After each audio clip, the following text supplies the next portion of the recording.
Good morning, guys. Happy Monday, November 17th, 2025. How was your weekend? I'm happy to have you guys on. 9 of you watching. Hey guys, do me a favor, please. Wherever it is that you're watching from, drop your location in the chats so we know where people are watching from. Today's topic is the number one question that I get in the 5 years that I've been doing this.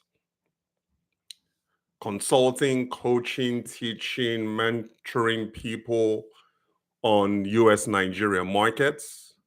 This is the number one question that I get from people based in Nigeria. Number one question. So today we are going to talk about this in a 12-question format. So hopefully at the end of this live session, which I highly encourage you guys to stay till the end, you're going to learn a few things, maybe change some of the strategies or the habits or the way that you've been going about attracting clients. That's actually the key word too, is attracting. You attract. So maybe by the end of this session, you would have learned a thing or two, and hopefully I would have answered your questions about finding US buyers and clients. All right. So too many of you believe that getting clients abroad is impossible. No, it's not. It is very possible. You know why? Because they are looking for you. The only problem that you may have is they probably cannot find you, or they cannot differentiate your business or your product,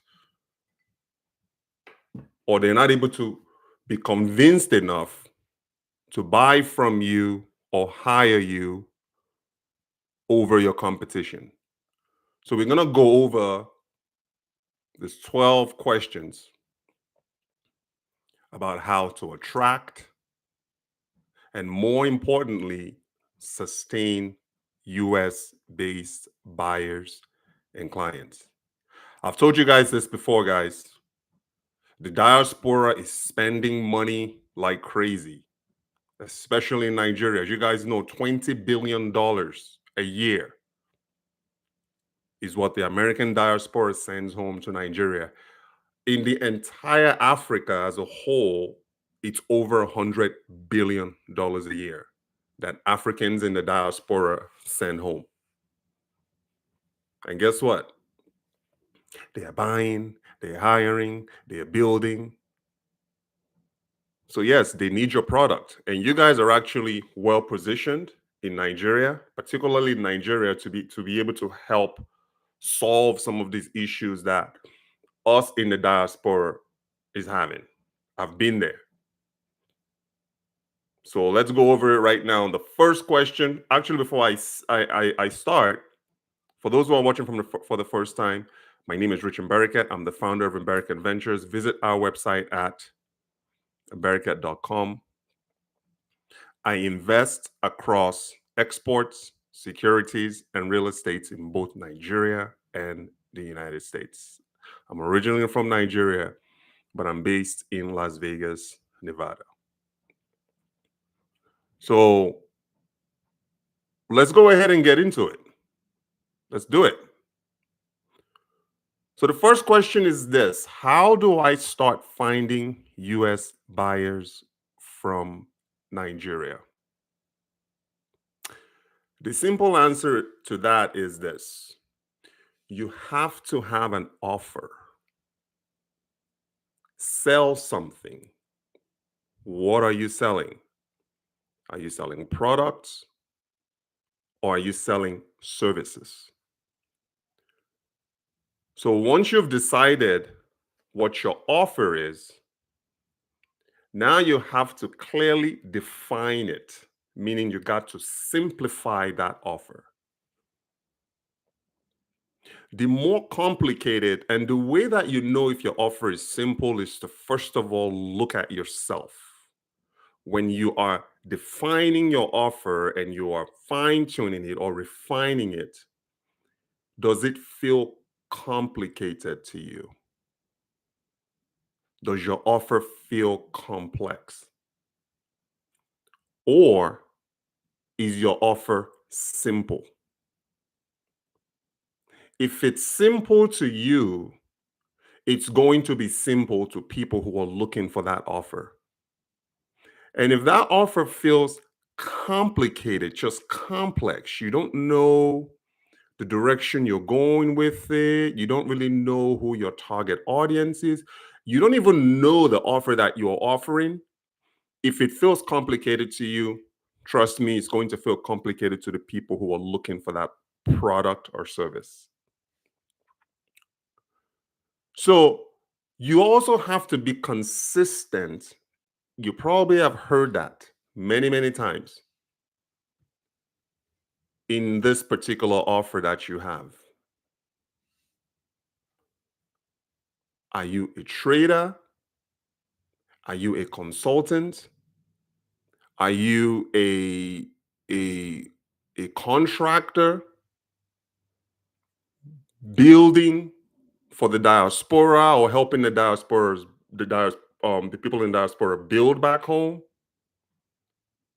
Or are you a general contractor who is also a trader? And then on top of that, you're also a musician and you're also a pastor. And then you are also an accountant. You see, all of this offer confuses people who are trying, because if I'm looking at all of this stuff and trying to hire somebody to build a project, I'm just giving it as an example, to build a project for me or help me look at something in Nigeria, and I see all these multiple unrelated disciplines, either in your social media hand page, or I go to your website and things just don't gel, it's going to be hard for me to be able to hire, because I'm not looking at you as a specialist. I'm looking at you now as a generalist. And let me tell you something. People buy from specialists. They hire specialists, people who can solve their problems. But if you are coming or you are making an offer that is extremely complicated and is five different sectors in one, it becomes extremely difficult for someone to be able to tie your product or your offer to a specific solution. Are you guys following me? So that's usually where it starts first, is having and defining a clear offer that is simple to digest, that is simple to understand, and that solves a problem. So that is number one on where to start. Start with a clear, simplified offer. Question number two: do I need to be in the US before clients trust me? No, you don't. Location is not a problem. You can be in Nigeria and run a perfectly successful business and a perfectly successful service. Now, here's one thing that I think might work to your benefit. If you have the opportunity to be able to travel abroad, and I know most people are, when they think of abroad, they think of immigrating permanently. That's not what I'm talking about. I'm talking about if you are in a position, maybe you have friends overseas, friends in the United States, and maybe on a summer vacation, you take a trip to the United States. It only helps to solidify your position as someone that's quote unquote exposed.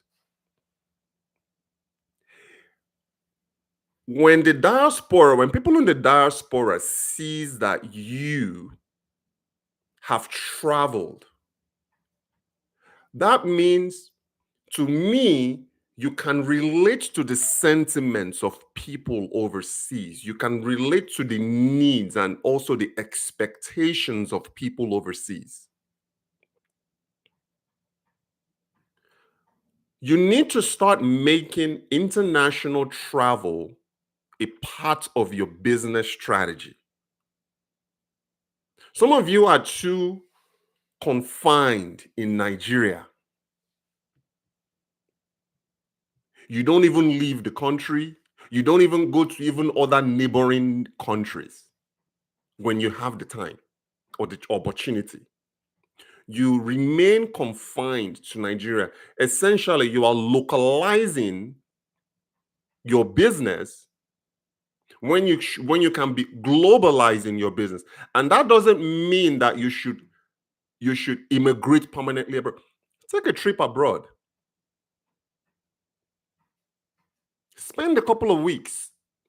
Spend a week with friends. Travel. See how things are. See what ideas that you can integrate into your business back home. And then as you are doing this, you are also documenting that process.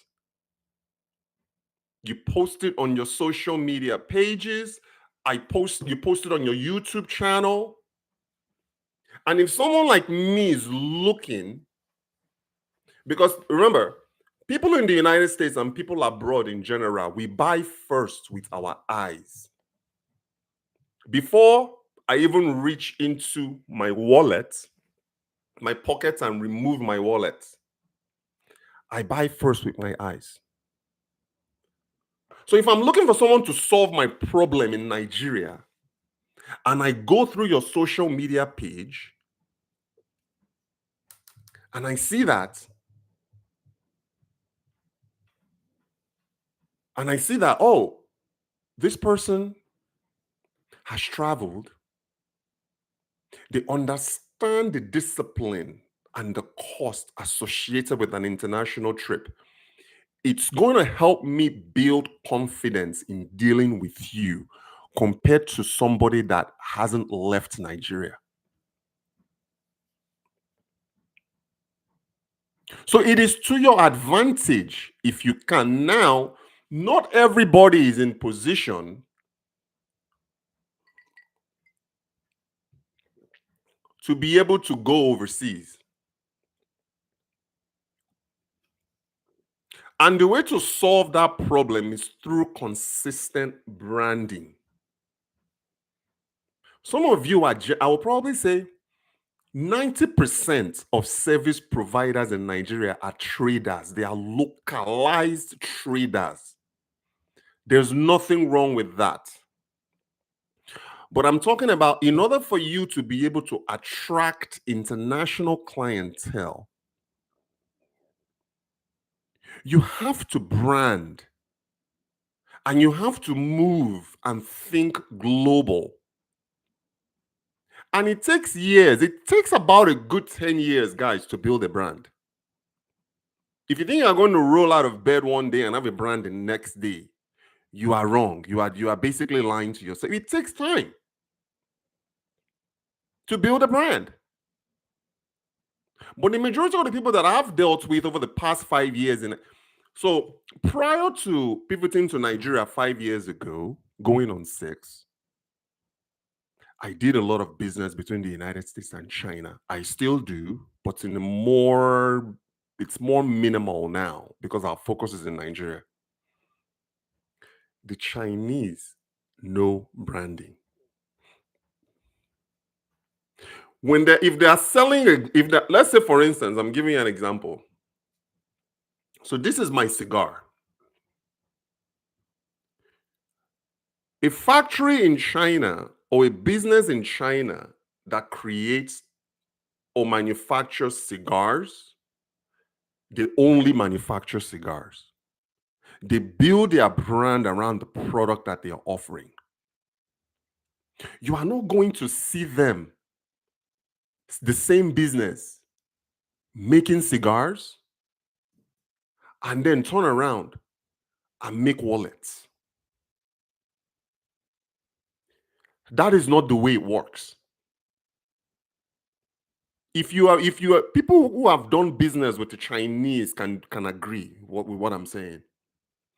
They stick to one sector and then they build their brand around that one sector, or they stick to one offer and build their brand around that offer. Now they may have, let's say, ancillary products that supports this cigar.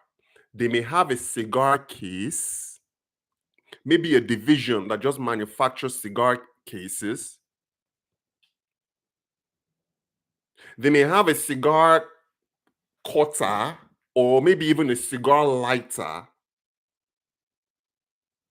to support the main product. They may have that, but they are not going to be making cigars and then turn around and make pen.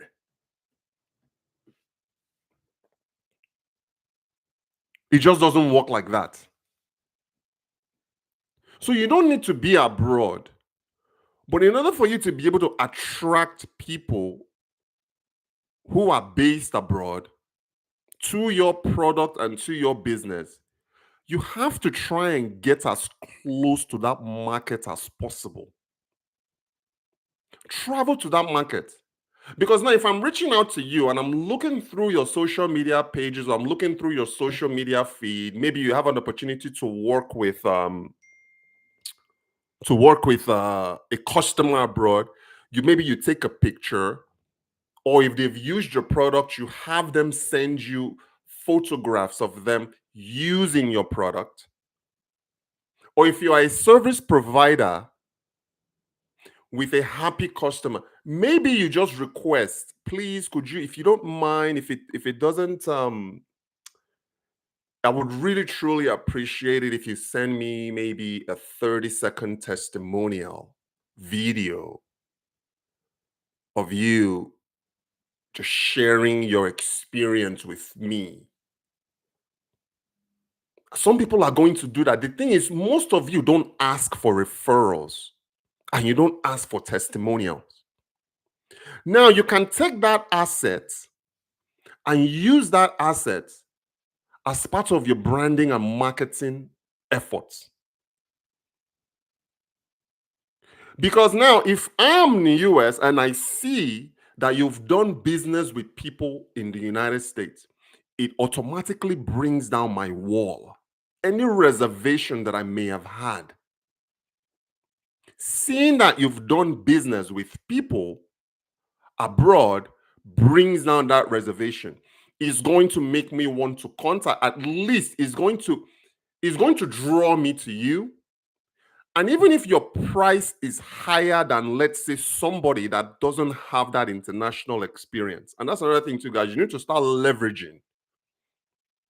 Get into the habit of leveraging these wins. You help someone overseas solve a problem. They are happy about it. Maybe you get a little testimonial, or maybe even an email saying thank you. You see, you can publish that email. Obviously, you don't want to disclose. You have to maintain people's privacy, right? You don't want someone's email address exposed. So you black that out, you cross that out,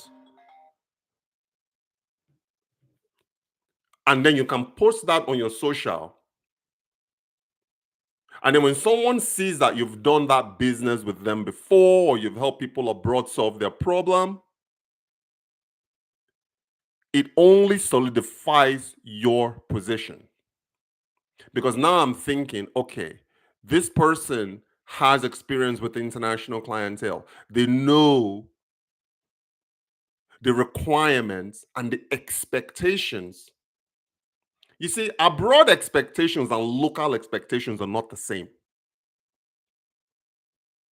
I'm not saying that people abroad are better than people in Nigeria. That's not what I'm saying. I'm just saying that we are just used.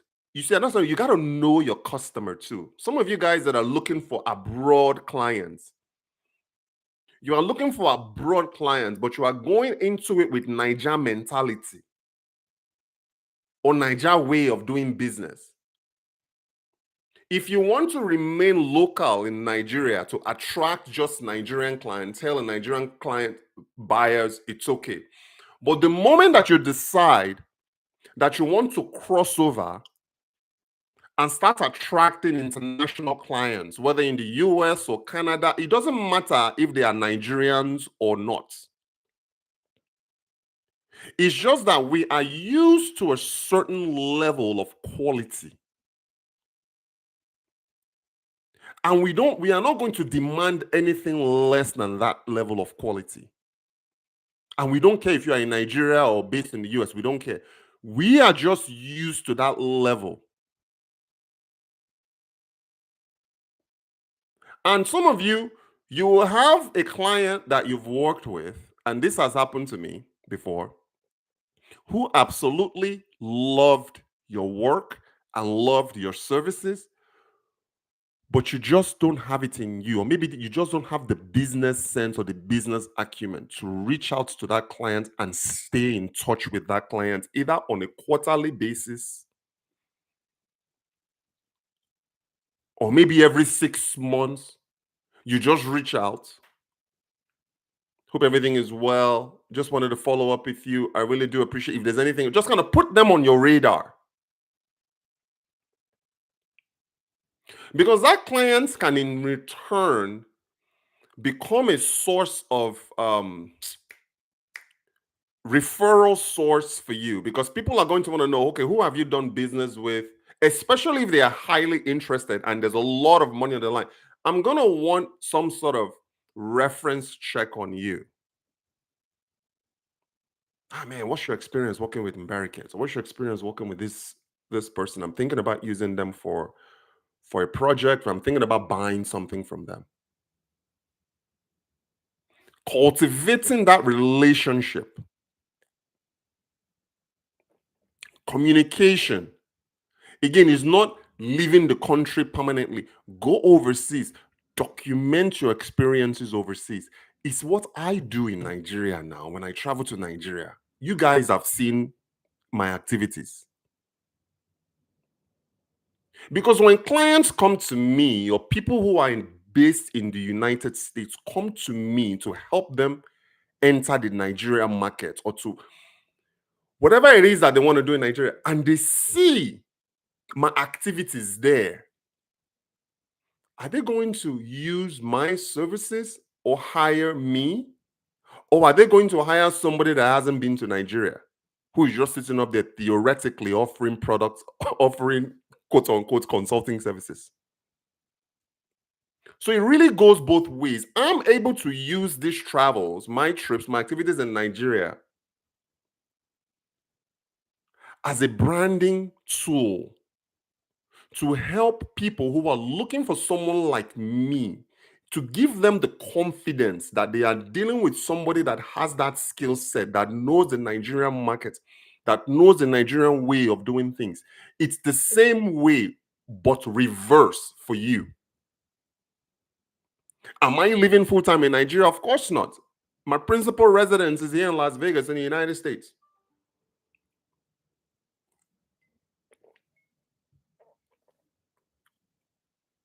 So you don't need to be abroad,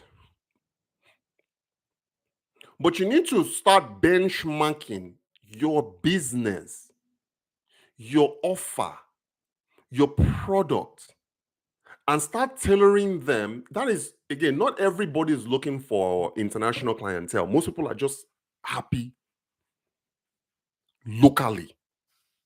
They are happy operating at the local level. But if you are going to attract and retain international clients, you have to start thinking like them. Start putting yourself in their shoes. That is how it works. Put yourself in the shoes of your customer. You know that trust is a huge factor in Nigeria. We are actually making progress, believe it or not. But trust is a weapon that you can use. Put it in your tool shed as part of your toolbox.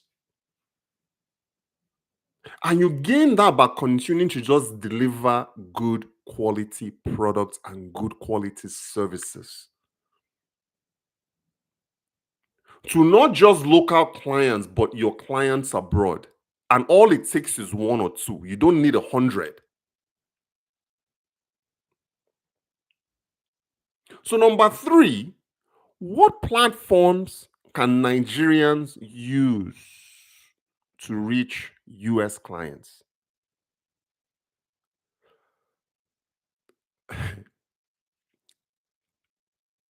You know, a lot of Nigerians don't actually do this. They don't actually leverage trade shows, summits, conferences, and conventions, is what I've noticed. You may not be in a position to be able to go abroad though, because it's expensive. Even on a 10 by 10 foot, what do you call it? Booth, 100 square feet booth,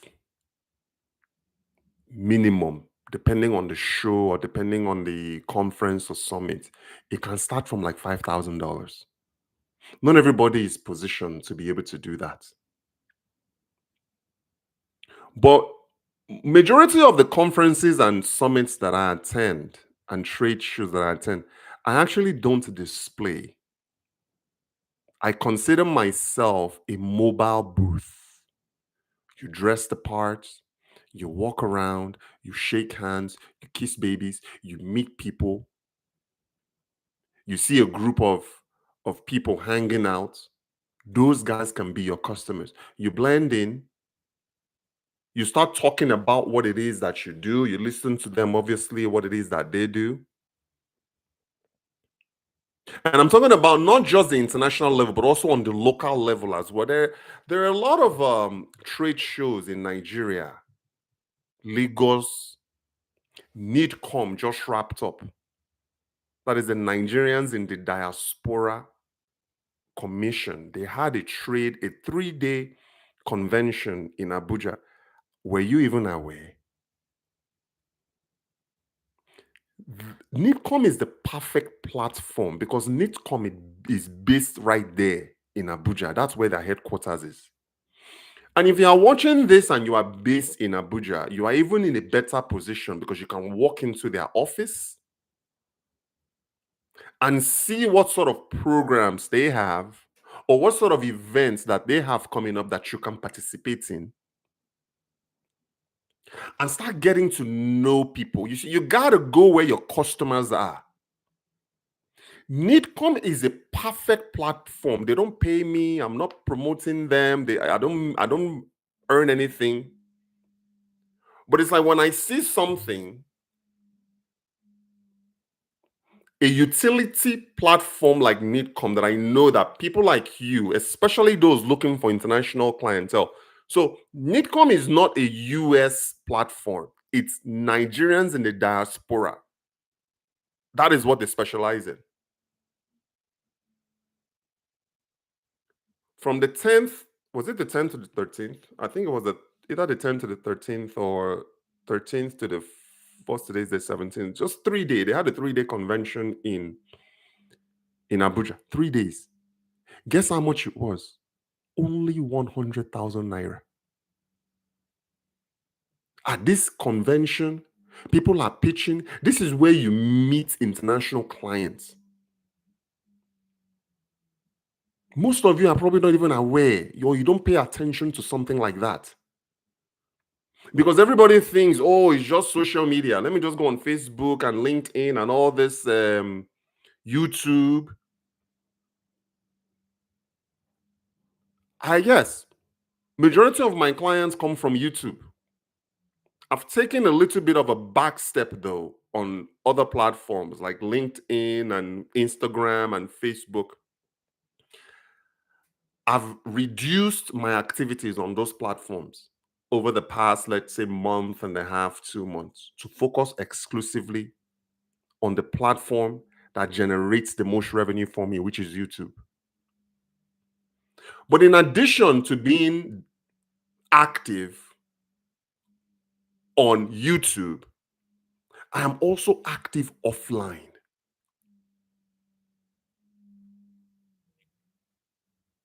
Also active offline. You don't need, people think that you need to be on all of these platforms, these digital platforms. Pick one that works for you, that you enjoy.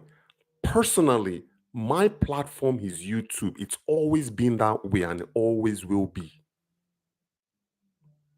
And I dabbled a little bit trying to grow the other platforms like Instagram and LinkedIn. I'm wasting my time because those platforms are not paying me. Those other platforms to me are those that are going looking for likes and followers and things like that. I'm not a social media guy. I create media to promote and advertise my investments. So I don't really look at myself as a social media guy. Very rare do you see me. If you go on my private Instagram, I think I post there maybe once every 2 months. Majority of all of our social activities, I'll probably say 90% of the time, it's my wife, Kate, that posts family content and things like that. I'm not a social media guy. If I'm looking for information, I'll go on YouTube to get my information or what have you. But at the highest level, as far as business wise, my primary platform is trade shows, summits, and conventions. It's at a convention in Washington, D.C., that I met a high-level government official in Akwa Ibom State and his team that I'm still talking to today. Could I have done that on social media? I'm not saying it's not possible. Decision makers, guys, people who can move the needle for your business, those guys are not on social media.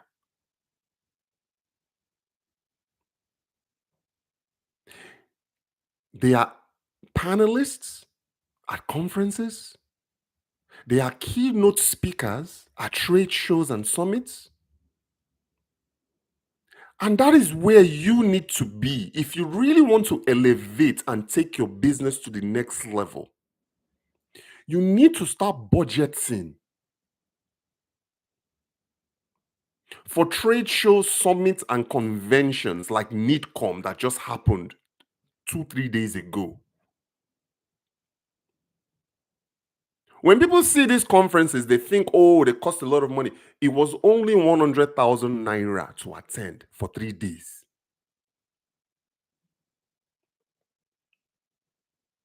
These are the platforms that I recommend. Still do the social, but you don't have to be on all the social media platforms. Pick one. If Instagram is your thing, do that. If Facebook, Instagram, they are all under Meta. So I guess if you are in one or you are in one, you are also on the other. But if Facebook is your thing, you can do that. If you're more of a YouTube person like me, I love talking to the camera. I love, YouTube pays me. I get a lot of my clients on YouTube. A lot of our customers find us on YouTube. It may not be the platform for you though. If you don't like being on camera, you don't like expressing yourself. And if you guys have seen, When was the last time you saw a produced, polished content from Embarracket? This I do live. If I flub, I flub. If I make my mistakes, I make my mistakes. It is what it is. You're not gonna kill me. You're not gonna slap me. You're not gonna do nothing. I'm not trying to be authentic. I'm not trying to be this way. I'm not trying to be. I'm just giving you guys information. I'm talking to people as if the way that I am in real life. You don't have to be all buttoned up and all polished and you have like this high produced content. You don't see that. It is what it is. So if you're willing to accept that, own your flaws, own your technicalities. I'm shooting on my iMac. I don't have a professional setup. I don't have a fancy camera. This is a $100 microphone, Yeti Nano microphone that I'm shooting on, that I'm speaking into. This is my iMac. I press play, schedule my content, I go on live, and whatever comes out, comes out. And hopefully, at the end of what comes out, maybe you've learned one thing or another. So, platform wise, it's not just so much about being on this. You also got to start creating content for these platforms. And not everybody is confident enough to be able to do that. Most people are just not. And if you aren't, maybe you should hire somebody that can communicate your message for you on these platforms. The days of you sitting around, people sitting around thinking that customers is just going to discover them, those days are gone. You got to put yourself out there, be visible.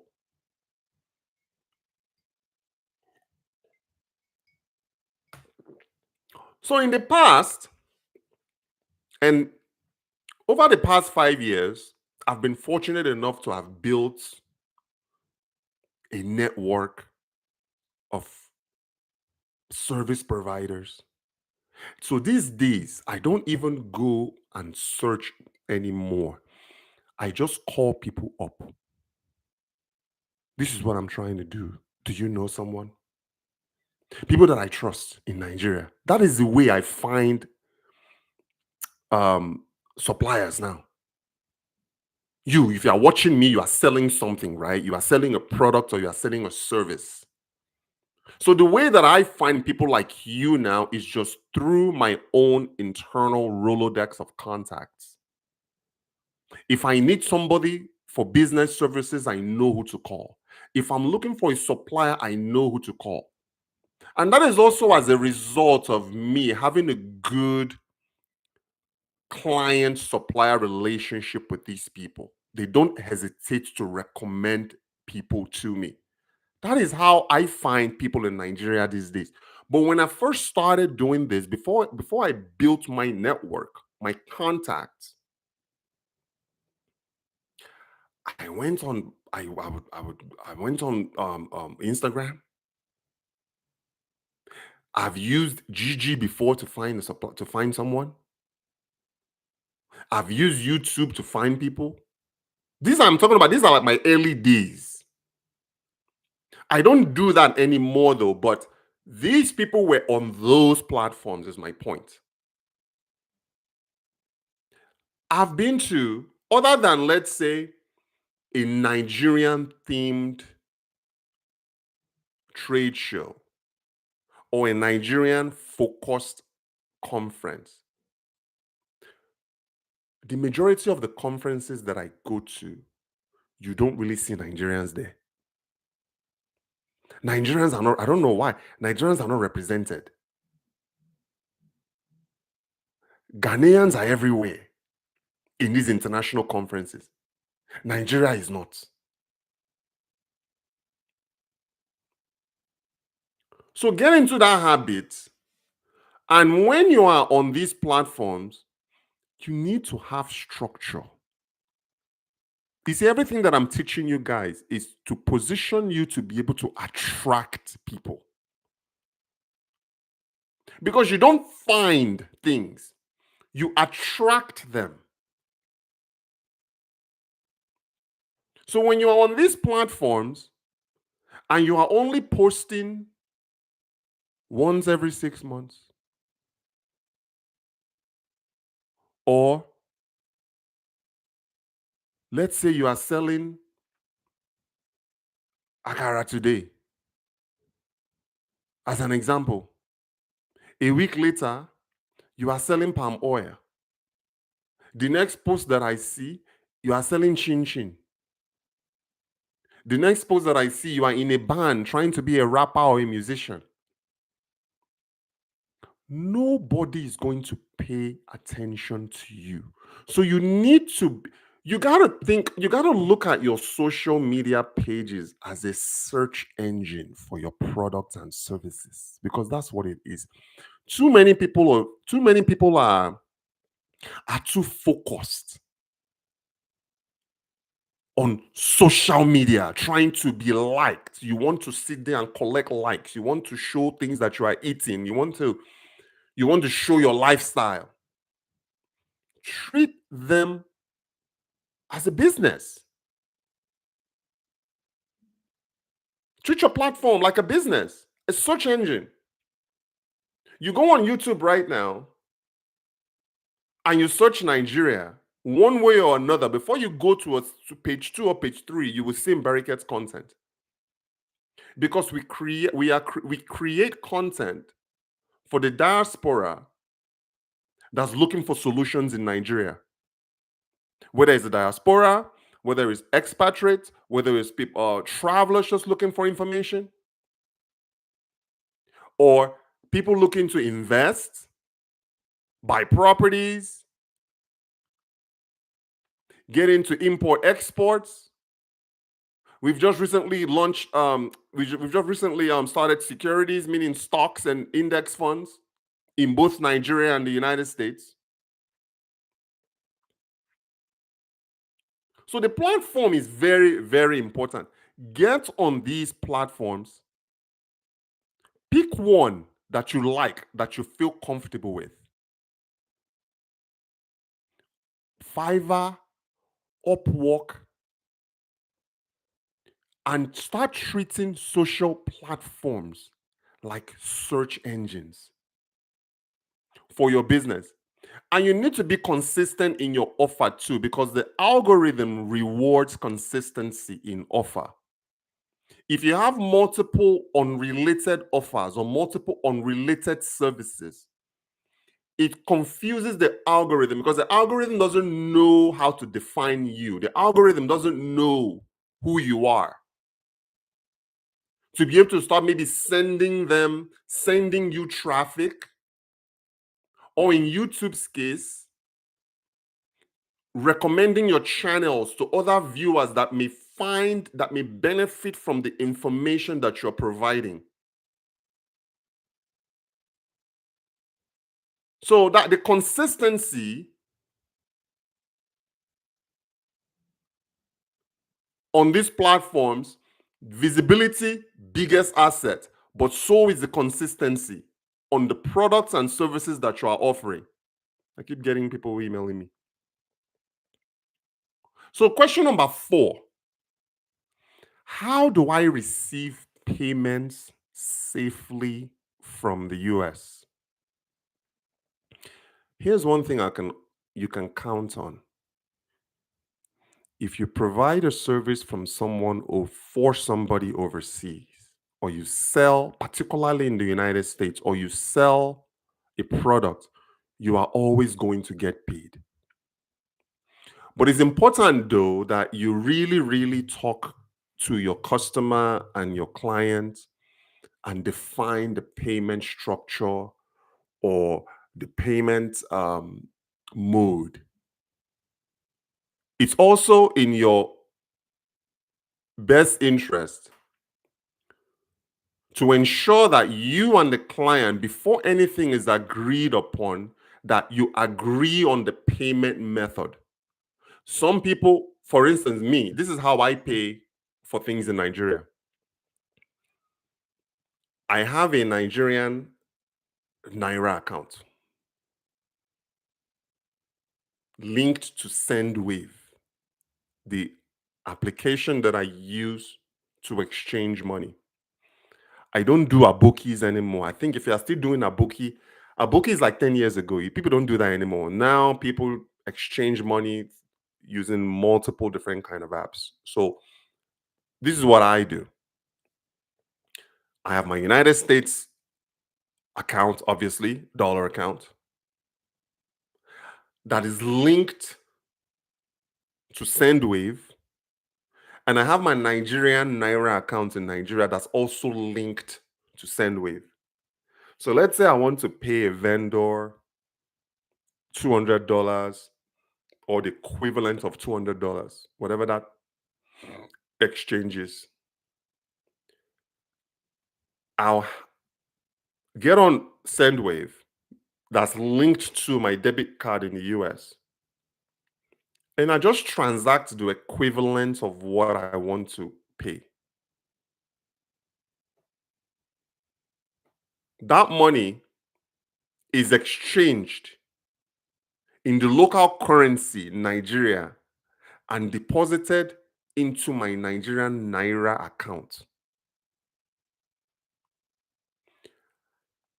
From my Nigerian Naira account,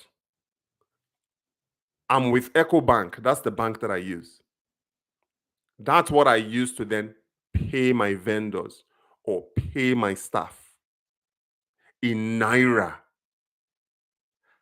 You can't pay in dollars. And I wouldn't even recommend people who are watching this from abroad. If you're watching from the United States, you're looking, you don't pay in dollars, pay them in Naira. So let's say you, based in the United States, you ordered a product from somebody in Nigeria, or someone in Nigeria did something for you, provided a service, and you want to pay them. You can do the exact same thing, but instead of you having a Naira account in Nigeria, which you don't need, I recommend it. But if you are like me, you travel to Nigeria on a regular basis. I go every year. Every year, I actually recommend that you have banking in Nigeria. But if you are based abroad, or let's say you just want to order an outfit in Nigeria, you can pay them also locally. All you need is their bank accounts, their Naira accounts. And then when you transact the equivalent, it goes directly. All you got to do is just connect your bank in the United States to your Sendwave, to the Sendwave app. There are other apps out there. Sendwave is just what I use. To me, it was between Sendwave and Western Union, but I just realized that, you know what, Western Union and their fees, I just was not willing to pay those Western Union fees. That is why I went the route of Sendwave, which is free. You pay USD, it exchanges your USD to Naira and is deposited directly into their Naira account, and you get a confirmation. You take a snapshot of that confirmation and you send it to them. The funds is automatically deducted. This is how you know that that payment has gone through. The funds will be deducted from your US account immediately. Now, let's be honest, you might fall into a situation where Lemfi is also good. I actually saw they displayed Lemfi came to DC. They had a booth at DC. I met, maybe it's their product manager also, I'm not sure. But anyway, Lemfi had a booth in Washington, DC at the Akisan convention. So I met with them, we exchanged information. I actually downloaded the app. I used it once and it went well, but I'm a creature of habit. When I find success in something, it's very hard for me to switch. So nothing against Lemfi. They're also very competitive. They are up there with the Sendwaves, but it's just that I've been using Sendwave for so long. They're not paying me. I don't have a brand deal with them, but I've just been using them for so long. So for me to then go from Sendwave to Lemfi, I mean, not unless Lemfi offers me a deal, a brand deal.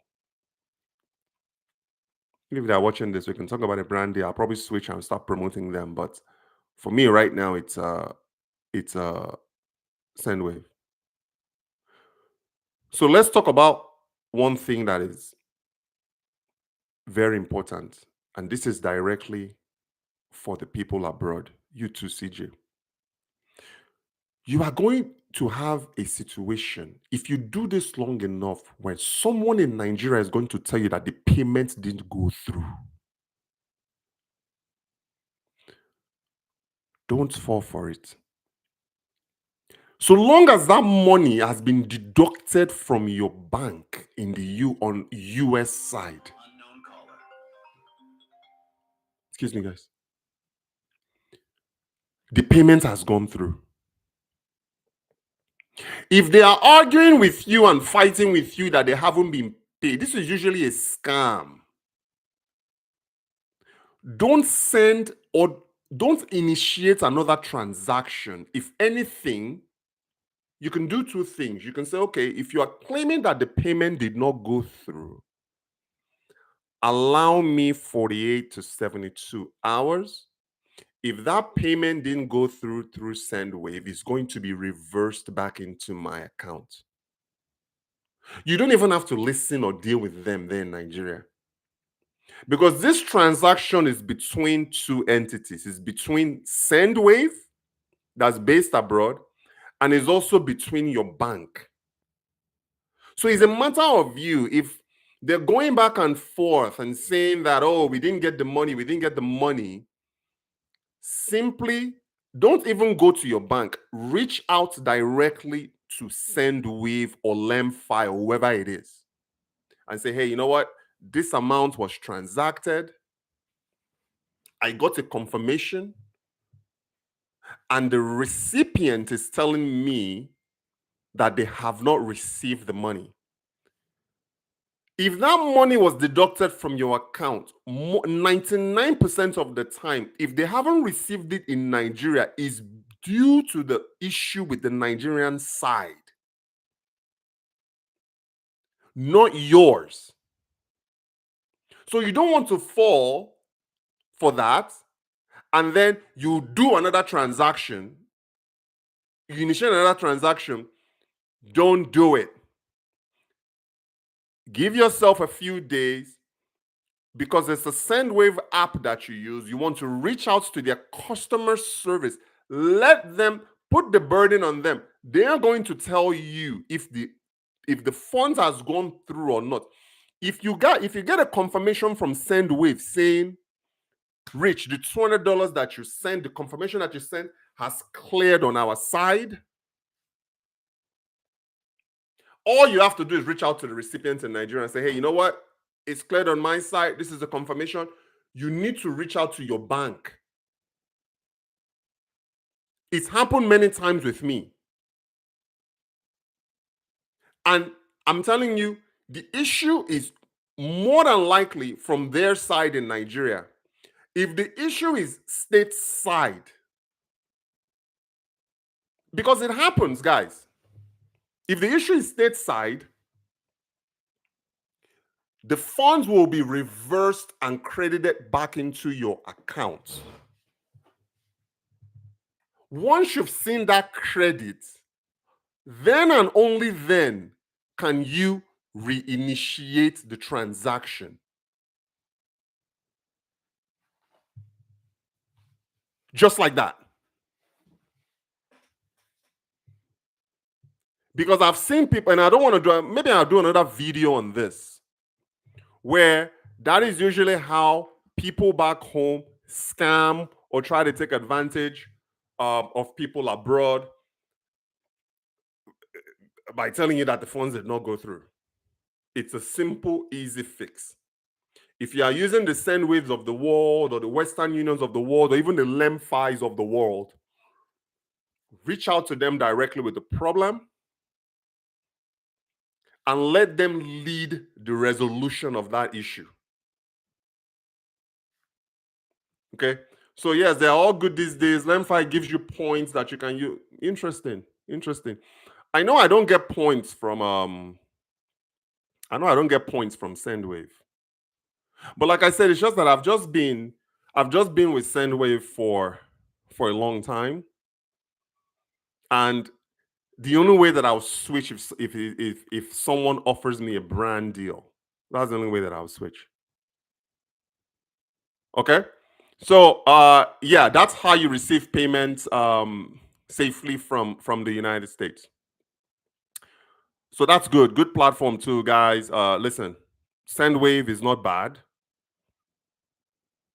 Lemfi isn't bad.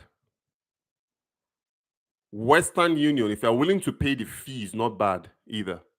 So you can use all those platforms that I mentioned.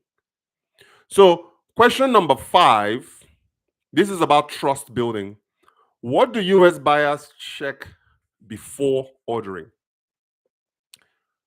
Pricing is important.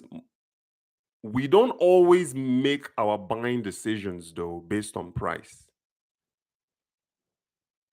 When I make my decision to use somebody, I am I am looking first and foremost on who can solve my problem, who has what I'm looking for, and who is fast. That's really what I'm looking for. So even if you are 10%, 15% higher than the competition, if you appear as somebody that can solve my problem and your delivery is fast, and I've been able to look and read some of your testimonials or maybe some reviews, that is the things that I'm checking for. Those are the things that I'm checking for. I'm checking for professionalism. Are you a good communicator? If I have a question for you, do you get back to me in a timely fashion? Or are you one of those that waits a week to respond to an inquiry? These are the things that people abroad are looking for. Customer service. You guys know in Nigeria, there, customer service is lacking. Transparency is also lacking. So these are the signals that I'm looking for to help make my buying decisions. I'm looking for packaging, I'm looking for quality, I'm looking for professionalism, fast, easy process, reliability, convenience. Like CJ said, she's based abroad. These are the things that we are looking for. So for all of you who are always saying, buyer, buyer, buyer, I'm looking for buyers. If 100 people contact me from Nigeria, 90 of them are looking for buyers. You will never ever hear them say, this is what differentiates me from the competition. You will never ever hear them tell you, we are fast in delivery, our packaging is great, we have happy customers, we are great communicators, we deliver on our promise. It's always, I'm looking for a buyer, I'm looking for a client. But what really helps to attract these buyers and attract these clients is something that they don't necessarily consider. So that's why I'm doing like this 12 question format to help you guys really understand what it takes. Just having a product isn't going to get you a client. Just having a service isn't going to get you a buyer or a client. All of these little detail, you got to pay attention to detail, clear pricing, your packaging, professionalism. Like CJ said, quick response times. Also prove that you can deliver consistently and not just one time. Do you have that history? Or if I come back to you tomorrow and I want to reorder, you start telling me something else. This has happened to me before where I bought something from somebody for 5,000 naira. I went back 3 months later to reorder. They told me it was 35,000. You see what I'm saying? It's like, how did we go from 5,000 90 days ago to 35,000 now? They just can't really explain it. that inconsistency, obviously, I never used that person again. I actually deleted that person from my phone because I thought that they were, trying to take me for a ride. I can understand a 10%, 15% increase, but a 500% increase, nobody is going to fall for that. And that is what happens in my case, or what happened to me in my case. Okay, so let's move on. Next question is, so that was number 5. What do US buyers check before ordering? We talked about that. Question number 6: how do I convince a US buyer I can deliver from Nigeria? We touched a little bit on that. You gotta show process. You have to be able to show tracking. You have to be able to show samples. You have to be able to even give them references if you have. Oh, by the way, there's our customer, Rich and Barricade, is based in Las Vegas, Nevada. If you want, obviously get permission from me first that you want to use me as a reference. And if I okay it, then you can say, you know what, yes, you can talk to him. He's a happy customer. He's based in the United States. Always drive that conversation. Be confident in yourself.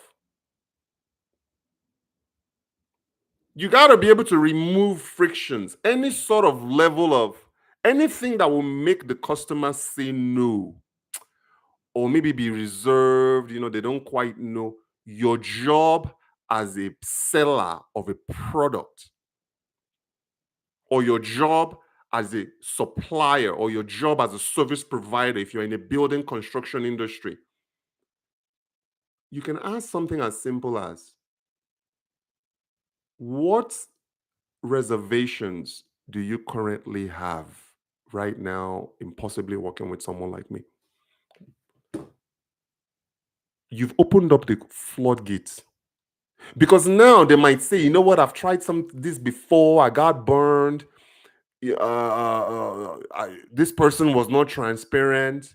If they are already talking to you, they're already halfway there. Now is the time for you to then start utilizing and leveraging the people abroad that you've served in the past. If this helps in any way, I have some clients abroad that I've worked with. Let me talk to them first, at least get their permission to use them as a reference. And if it's okay with them, I'll furnish you with a couple of phone numbers of people that I've worked with abroad that you can actually call and ask any questions that you have. Or if there's anything that I could do on my end to help you make your decision, just let me know. You see, now you are empathizing with this person. That is how you are able to at least convince international buyers. You just got to make them feel comfortable working with you. Respond in a timely manner.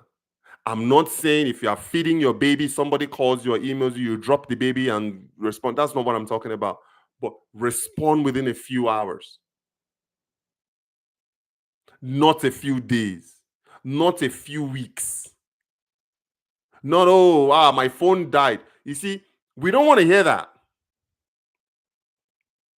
Get a phone that works. If you want to be in international business, you got to have things that work. At the very basic level, you need a smartphone. At the very basic level, you need a smartphone. Some of you are trying to do business internationally, but you are not even connected to WhatsApp. You are good. You have what I need, but you are still local. You don't even have WhatsApp connected to your phone.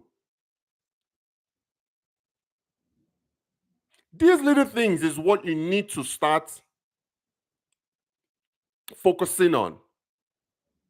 Benchmarking investing on becoming a globalized business and move away from that local. If you have local people you are still serving or you have local customers, all good. But in order for you to be able to attract and retain international clientele, you can't do without a smartphone. Okay? Number 7, how do I ship reliably from Nigeria to the US?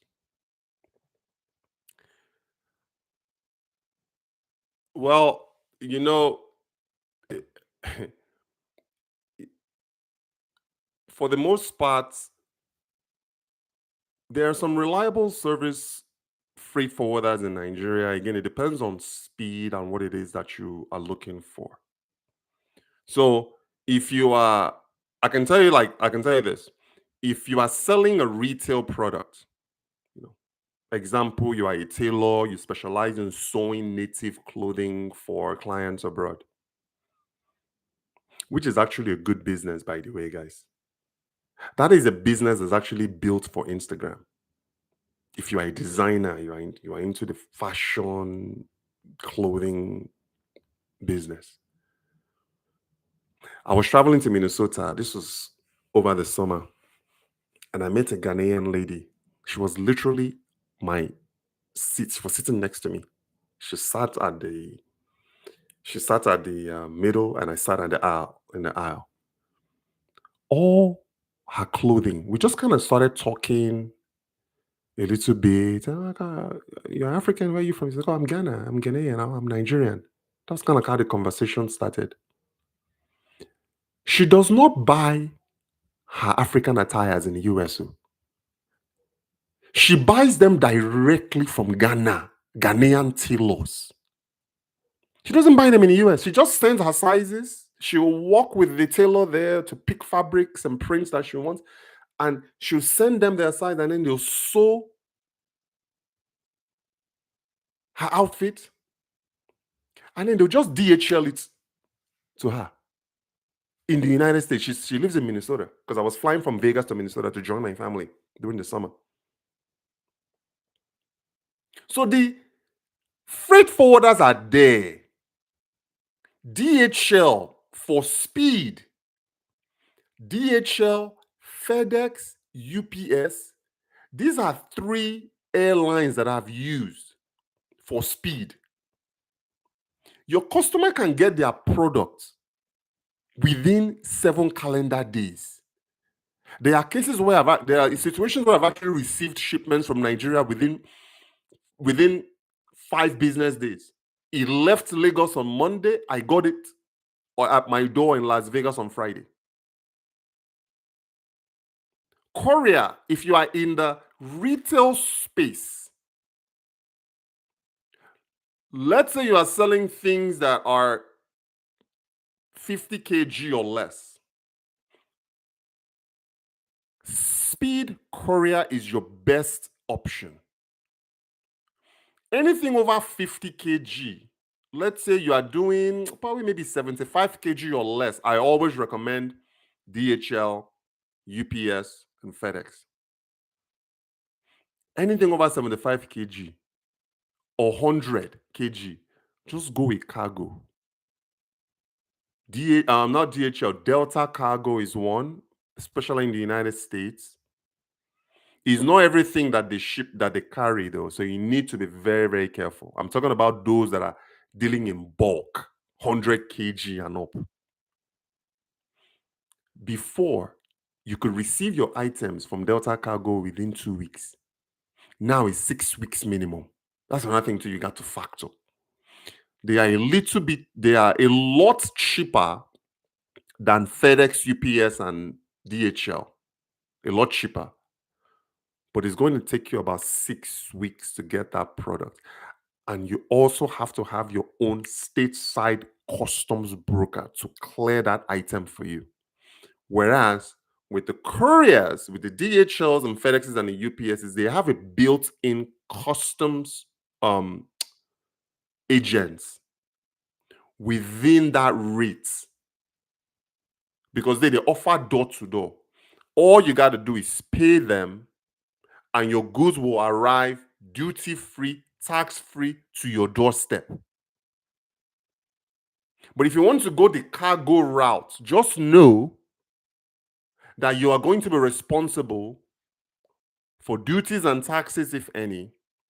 You are going to be responsible for customs brokerage fees. You're going to be responsible for that. But if you don't want to deal with any of that, you are better off going through DHL, FedEx, or UPS. A clear grievance policy, e.g., returns or no returns, etc., and a contact number or email. That is good. I don't necessarily think though that you're right. If you're going to be dealing internationally, guys, that return policy is actually very important, and here's why. Um, it's not fair to people in Nigeria if they have to deal with somebody trying to return goods from abroad. I just don't think that it's fair. I don't even think that will fly.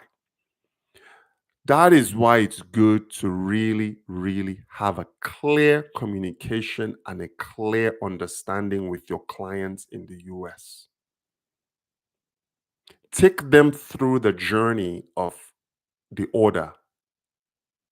Ensure that what you are providing them is what they want. Don't make a decision for your clients. Don't do that. Let them offer recommendations, but you always want your clients abroad to have the final say. That's also documented. Oh, okay. So this is the fabric. I'm just using fashion as an example. So we have 4 different fabrics. Which one are we using? Let the customer decide on that one. Which style are we sewing? That is the customer's decision, not yours. Which design are we going with? That is the customer's decision, not yours. I'll give you an example. There was a guy that used to make, one of the first guys that we hired with commissions to manufacture our canes, our walking canes. I went through the process of designing the cane myself. I sent him the design to confirm. He confirmed the design. I told him to make a prototype. He made the prototype to my taste.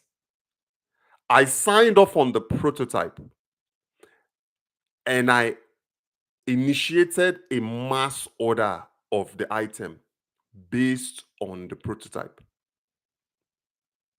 I'm not going to tell you how many pieces I ordered, but let's just say I ordered 100 pieces. He went ahead and gave me 90 out of that 100 that I signed off on. That's what I ordered. Exactly what I wanted, 90 pieces. And then the other 10 pieces, he decided to take it upon himself to create another design. Is that not madness? Without approval? Without consulting? And his answer to that, and I didn't know. I ordered 100 pieces of identical product. That's what I was expecting to receive. And when I'm like, well, what is this? This wasn't. Oh, bros. I just decided to tweak the design a little bit because I thought it was something that you would like. Not only did he tweak the design, he changed the entire design altogether on my own dime. I said, listen, bro, if you had a design in mind that you thought that I would like, could you not have given me 100 pieces of what I ordered and then created that design that you thought I would like separately with your own money, with your own time? Could you not have done that? You decided to go outside of what was agreed on with my resources, with my time, with my money to create something that I did not order. And mind you, I'm shipping this from Nigeria straight to the US. You see, it was within my right to say, okay, I want to return these 10 items that I didn't order. I could have done that.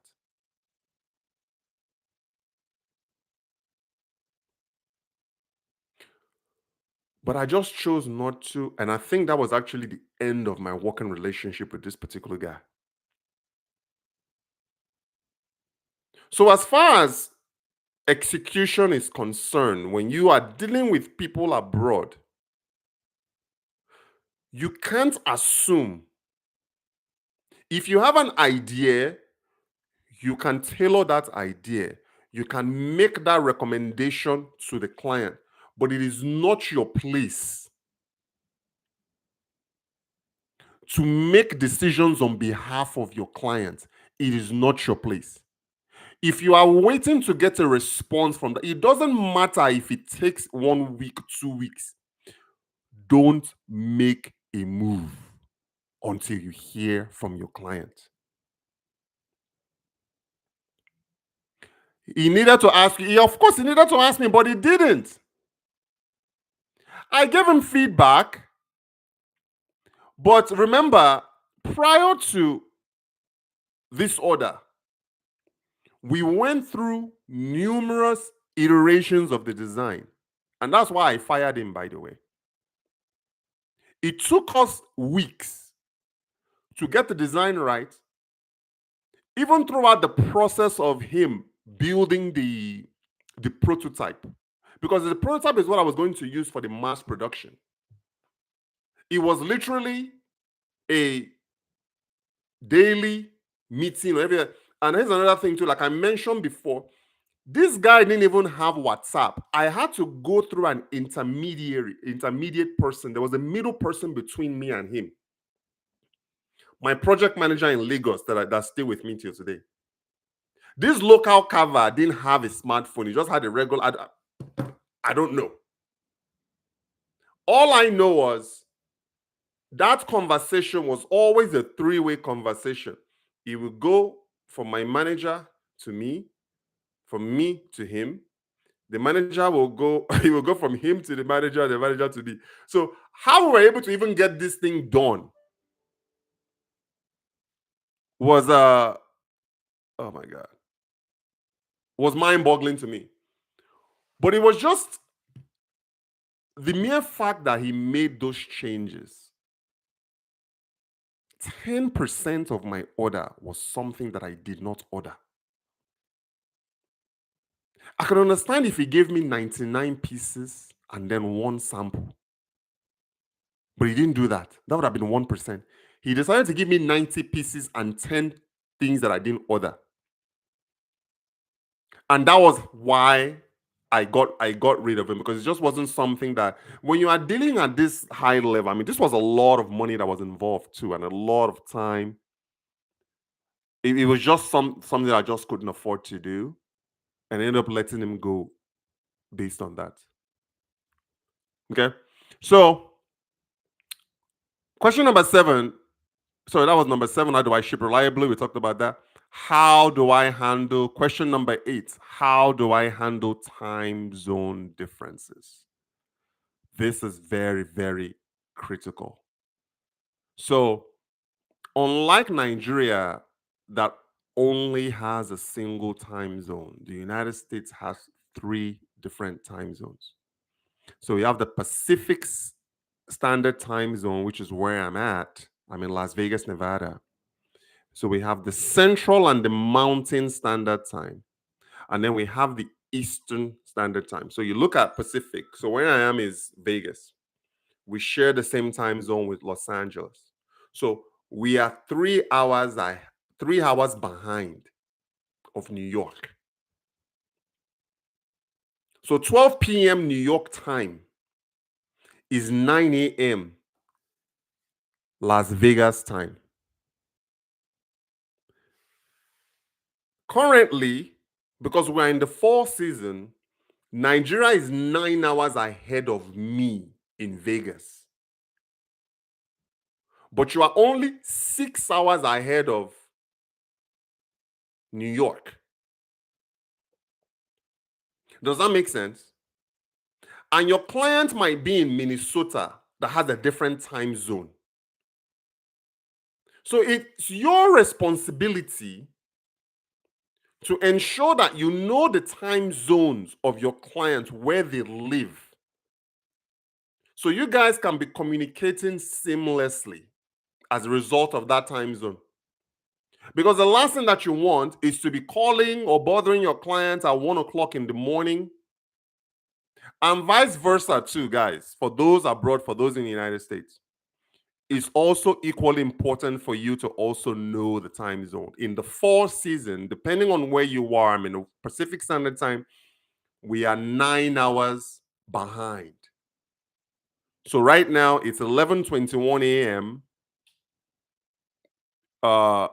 It's 11:21 a.m. here in, somebody help me do the math. But Nigeria is 9 hours ahead of me at any given time. So you gotta set the communication window. It's just respect. When it's personally, nobody should be communicating with me between 9 p.m. and 6 a.m. That's even too late. 8 p.m. and 6 a.m. That's my family time. I don't want to be bothered. I don't want to deal. I don't want to answer any questions. I don't want to do anything. So when you have that clear communication window, and there are some cases, so there will be some times where it's just inevitable. Maybe you have a deadline or you have an immediate um, request from your client. You can shoot them a message, but it's not something that you should be doing every day. 2 o'clock in the morning, your phone goes off and it's you in Nigeria or vice versa. So knowing that time zone difference, uh, it's really really it's needed on both sides of the coin. You both need to understand the time zone difference and also set communication hour boundaries. Make sure that your supplier in Nigeria understands the time zone difference, because a lot of them don't. They think that the world is on the same time zone. They think 6 p.m. in Nigeria is also 6 p.m. in the United States. Okay, so time zone is very, very important, especially in international trade. So, yes, no, he should have given you everything you order. That was what I'm saying. I listen, when I order something from you, I don't want to hear stories. Give me exactly what I ordered. No more, no less. Don't try to add your own take to it. Don't try to add your own spin to it. If you want me to look at some samples that you have that is outside of what I ordered, that is fine. Send it to me. Hey, Rich, you know what? You ordered 100 pieces. By the way, I have this other design. I know it's not what you ordered, but please, if you don't mind, I want to put one or two inside of your shipment. Because remember, I'm also responsible for paying for shipping from Nigeria to the United States. So you can't just add random things into my shipment because I pay by kilo. Even if you have a sample or something that you want me to look at, ask me first if it's okay for you to include it in the shipment. If I okay it, fine. You know what? Not a problem. But that is my decision. But if I'm expecting 100 pieces of an item and then extra item shows up that I'm not aware of, it could really cause some problems between me and you, because part of that shipment, all of this is part of my business expense. I have to be able to account for everything. Everything is tied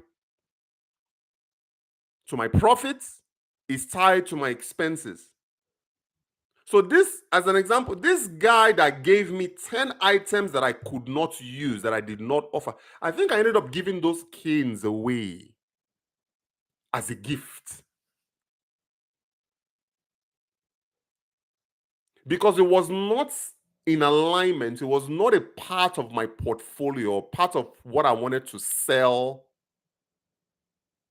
on a consistent basis and long term. And I'm like, okay, this is not the design that I don't know what you just did. So I ended up giving those items away and I lost money on it.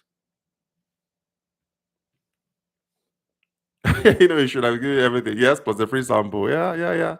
So, what is the next question? So we talked about how to handle time differences. So question number 9, we're going to push forward here. How should Nigerians price for the United States market?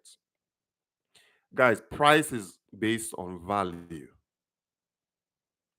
It's based on value. It's not an assumption. Obviously, you want to research your category. You want to study your competition. You also want to position yourself confidently. So, as an example, for the canes that we were bringing in, we were getting them delivered. Landed price to us was about $20, and we sold them for $100. So landed at 20. Could we have sat there and tried to? I mean, there are others out there that were selling canes for 25, 50, 30, 40, $50. But ours was different because we could get behind the fact that it was handmade. We could get behind the fact, the story behind it, the logistics behind it, the materials that we used. So we felt that where others out there selling walking canes for maybe 150, 175, $200, we actually toyed with selling them for 150. So we were landing them at 20, selling at 150. But because the price was so high, we didn't get the volume that we were looking for.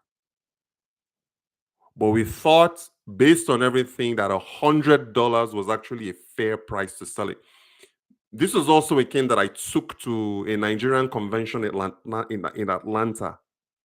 And I was flipping them for $100 a piece, sold out of them in Atlanta. So that was our sweet spot. So for you, you got to figure out what your sweet spot is. You don't want to overprice and you don't want to underprice what it is that you're selling. Because usually the way that I look at it, at least for me, when I'm making my buying decisions, I will always take, let's say I see like maybe 4 different prices. I will take the lowest price and I will take the highest price and I will cut those off. Take the lowest price, throw it out. Take the highest price, throw it out. And then work within the confines of what's in the middle. Okay. So pricing is actually a very strategic thing. You got to also look at your profit margins, look at the time that you put into it, and just price accordingly. You don't need to Dangote Cement. Don't overprice your offer and also don't underprice. Same thing also goes with service providers like builders and general contractors. A smart investor is always going to take the person with the lowest bid, throw it out, take the person with the highest bid, throw it out, and then start walking in that middle space to be able to decide who they want to go. At least that's what I do. Okay. So what is the next question? Do I need a US company before getting clients? Do I need a US company before getting clients? No, you don't need a US company before getting clients. You can get clients as a Nigerian business. And I know that there are some people in Nigeria too registering US companies. I don't understand that. What are you registering a US company for? Unless you are actively doing business in the United States, meaning you come here regularly, I don't see a need why you would need to have a registered business in the US when you are domiciled primarily in Nigeria. You see, our own case is different because we are active in both markets. So we have a registered business in the US. We also have a registered business in Nigeria. Same name, Barricade Ventures Limited, Nigeria Limited, because you have to have that Nigeria Limited there. So we have that. And then we have Barricade Ventures stateside. But if I were doing mostly importations and I don't have any need to establish myself in Nigeria, there will be no need for me to go and open a Nigeria business. I would just be dealing directly with suppliers. So in our case, because we are a dual entity, everything that we do on the Nigeria side is done by Barricade. So when we are exporting, it's Barricade Ventures Nigeria Limited that exports to Barricade Ventures USA. So we basically export to ourselves. Same thing too, if I'm doing things on the reverse side, if I'm sending something to Nigeria, it's Barricade Ventures USA that sells to Barricade Ventures Nigeria. And then we distribute locally there. So you don't need to have a US company in order for you to get clients. You just have an offer, clear, simplified offer, solve a problem, have good, happy clients that you can use as references, give the customer what the customer paid for, respond, improve on your communication skills, improve on your speed, build trust. These are really all you need for you to attract clients. So, no, having a US company is not a requirement. So, number 11, we're wrapping up here. How do I build credibility with US buyers? Just like CJ and I said, I've mentioned earlier, good product, simple, good offer, strong communication skills, deliver on your promise, remove complexities in your operation, simplify your business, show your face, be the face and the voice of your company. You want to show your testimonials, you want to share the samples, you want to post consistently, and you want to communicate clearly. It's not rocket science. It's as simple gets. But the problem is, we tend as business owners to complicate things by having multiple unrelated offers, doing 10 different things, having multiple services that are unrelated, which helps actually add to the confusion. We are in a digital space. We operate primarily in a digital space. I think the world can say that. Algorithm is what runs everything. When the algorithm is confused about your business, when the algorithm is confused about your offer, how is it going to rank you online? You understand what I mean? So that is how you build credibility. Just a simple process, postings, you need testimonials, you need consistency in your operation. Number 12, is it really possible from Nigeria? Why not? Many people are doing it right now. They are operating successful businesses right now, right there in Nigeria. It's a possibility. But go back, look at all of the 11 questions so far and the answers that I've given so far. Find what works for your business. Some you may already be doing, and others you may just need clarity. And if you are not doing any of these things, based on all of these answers that I've given you, you need to start doing them.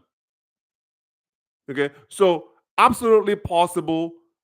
People are doing it. The key that you need for success is visibility, clarity, great packaging, and you gotta get out of that mindset of treating your business like local brand. And you need to shift your mind and start treating your business as a global brand. Once you make that shift, it's going to change your decision making process. If you are a localized company, always thinking local, branding may not be a core focus for you. But if you're if you start thinking globally,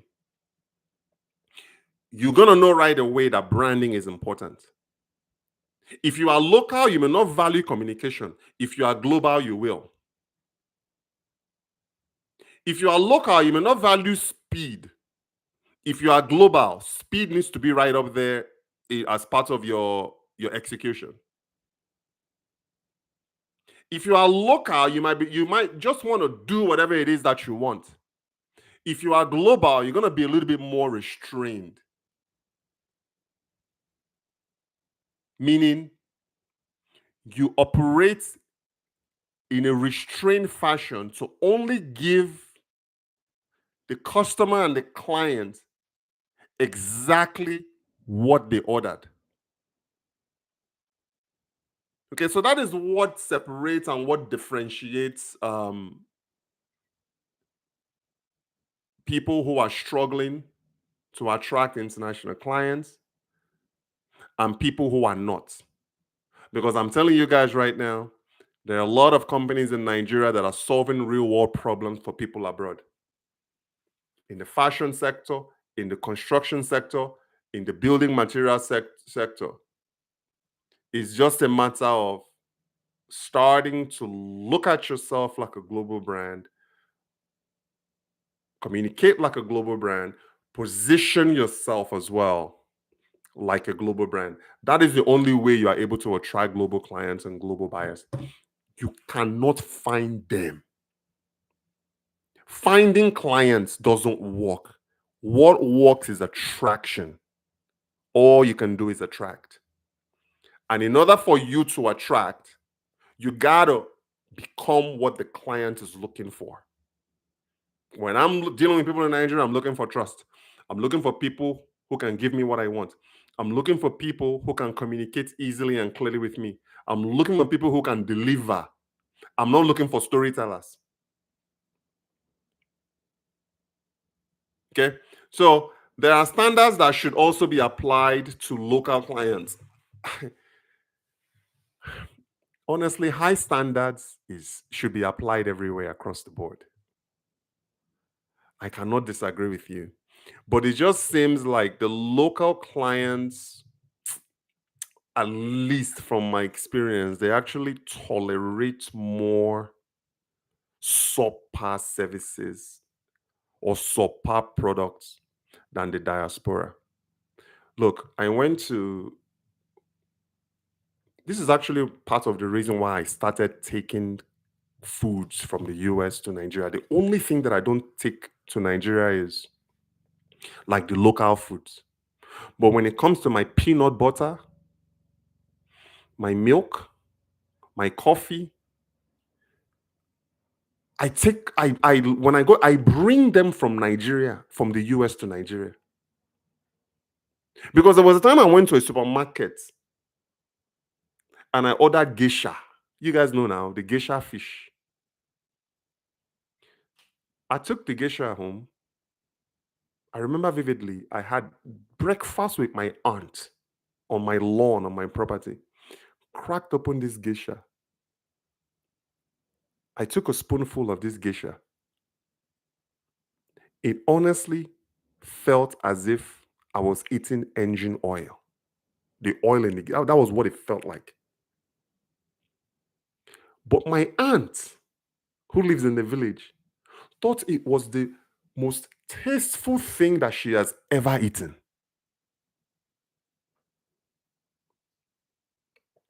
You see the difference in palates and the difference in quality. She thought this geisha was the next best thing since sliced bread. And because she's local and because she's approved of that, you are always going to keep on getting things like that. But the internet, but so for me, the standard wasn't something that I was able to tolerate. The same thing happened with butter, all this margarine butter. I don't take things that if I can pack it into my suitcase, so long as it's not too heavy. And me, I travel alone. So I can just get a small can or a small container of my coffee, my butter, my geisha. That's what I use in Nigeria now because I just don't trust the products locally. Yes, but high standards should be applied. Generally, we need more professional standards in Nigeria, particularly customer service. Customer service is a huge problem in Nigeria. And also just builds. So in my in my in Uyo last year when I went to Uyo, so the company that they hired a company to install the street lights, and I'm driving and I'm seeing all the street lights, but they were not all aligned. One was like this, others were straight. The next one was like this. And I'm like, wait a minute. Somebody actually signed off on this project. And the guy was like, hey, Rich, now so it be, oh, that's just the way it is in Nigeria. They don't, it's like the quality consistency wasn't really there. Would you dare see that here? Here, you might see a light bulb that may be out, but you're not going to see something that I would consider a public safety matter. Light poles are supposed to be straight. They are not supposed to bend almost a 45-degree angle, front and back. It was like that. So the professional standards is not just in professionalism, as in communication. Deliverables are also very, very important. We just need high standards all across the board, guys. Okay, so that is it. I don't want to go too much. We are 1 hour and 43 minutes. Tomorrow, on tomorrow's podcast, we are going to be talking about the president's recent comments about Nigeria being poor. You don't want to miss it. Tune in tomorrow, November 18th, 12 p.m. Pacific Standard Time, 9 p.m. Nigeria time. We are going to be sharing my thoughts on the president's recent comments. President Tinubu saying Nigeria is poor. The reason I'm not doing it, I can't do it at my normal time, is because I have a nutritionist appointment. Guys, I'm taking my nutrition to a whole nother level. So I have a 10 a.m. appointment tomorrow with a nutritionist that's going to show me what I need to be cooking and with what. So I can then take notes and tell because my wife, Kate, that does most of the cooking in the house, the only thing I cook is Niger food, swallow. Afang soup, okra soup, egusi, that's all I cook. But everything else, like jollof, Kate cooks it. So I'm taking this course tomorrow on nutrition and cooking just to make sure that I'm not leaving anything on the table. And for those of you who are like me, I'm 47, going on 48 years old. I really think it's important for us to take our health seriously, particularly what we ingest and what we put in our body, the kind of food that we cook. So that's what's happening tomorrow. And that's why I'm pushing the podcast till noon. I don't know how long the class is gonna last. Maybe it's an hour, maybe it's an hour, maybe it's 45 minutes. I really don't know. No, not Nigerian, just foods in general. The nutritionist is an American nutritionist. Communication, aesthetics, quality materials. Don't even get me. That's another podcast. But it's not Nigerian foods. It's just general American foods, just in general. I just want to make sure, like, what kind of, because there's a difference between canola oil, vegetable oil, uh, sunflower oil, rapeseed oil. Is it rapeseed? Yes, or rapeseed. I'm not sure. There's a difference in this class. So I just want to go into this class. It's a virtual class on nutrition, on what to cook. I don't know what the curriculum is going to be.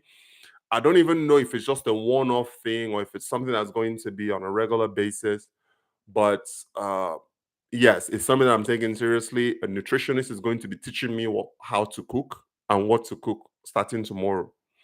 So maybe I'll do a podcast on that to share with you guys on maybe some vegetables too. I know vitamin D is something that is, when I went in and did my annual checkup, they said I had low vitamin D. Like, me, how? They said, oh, you need to be out more in the sunlight. Okay. I think I spend a considerable amount of time outdoors. So then what else? Maybe I should be drinking more milk. I drink a lot of milk. So anyway, the doctor said that my vitamin D levels are low. So part of what I'm going to ask in this class tomorrow is what sort of foods contain fortified or high level vitamin D, so I can start introducing that into my diet. And I consider myself a very disciplined person. Like, I eat well. Eat I don't eat junk food. I don't really eat dirty. I eat very clean. But something to consider, guys. Health is very important. But yeah, I'm gonna let you guys know what the cooking class is all about. Maybe I can do a podcast on that. But yeah, so tomorrow's episode is gonna be based on President Bola Tinubu. Olive oil, yeah, olive oil is also good. Palm oil. Let me tell you something. I heard, maybe I'm wrong, guys. Correct me if I'm wrong. I heard red palm oil is not that good for you. Is it true? I know olive oil is good. I actually fry a lot. I scramble a lot, like eggs and stuff like that. In some cases, even my plantains, when I'm frying plantains, I use olive oil. But I read somewhere that red palm oil is not good for you. Is that true? Is red palm oil good or is not? Nigeria, we don't really have refined. The palm oil that I have at home is red palm oil. That's what we use for like jollof rice and stuff like that. But anyway, tune in tomorrow for the tunable content. Join me. Let's talk about this. Let's analyze it. I have a lot to say about it. And I hope to see you guys. And then after that, I'm going to schedule another content for Wednesday. I think on that content, I was actually thinking about you, CJ, on that content. I have it written down here what I want to talk about. Yes, diaspora role in Nigeria's development. CJ, that one is for you. That's going to be on Wednesday. It's going to be on Wednesday's podcast at 10 a.m. I'm going to schedule that either today or tomorrow. So tune in for that, guys.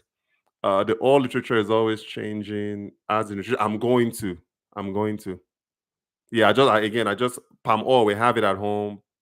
Nigerian palm oil from my village. I just read somewhere that it's not healthy, that it's not good for you. But anyway, CJ, as always, thank you for your time, guys. Be sure to like, share, and comment. I look forward to talking to you guys tomorrow. Join the Tinubu chat tomorrow. I also want to hear you guys' opinion. I have a lot to say about it. And then on Wednesday, uh, is going to be the diaspora role in Nigeria's development, guys. All right. Thank you, guys. Talk to you guys later. Like, share, and comment. Subscribe. All the best.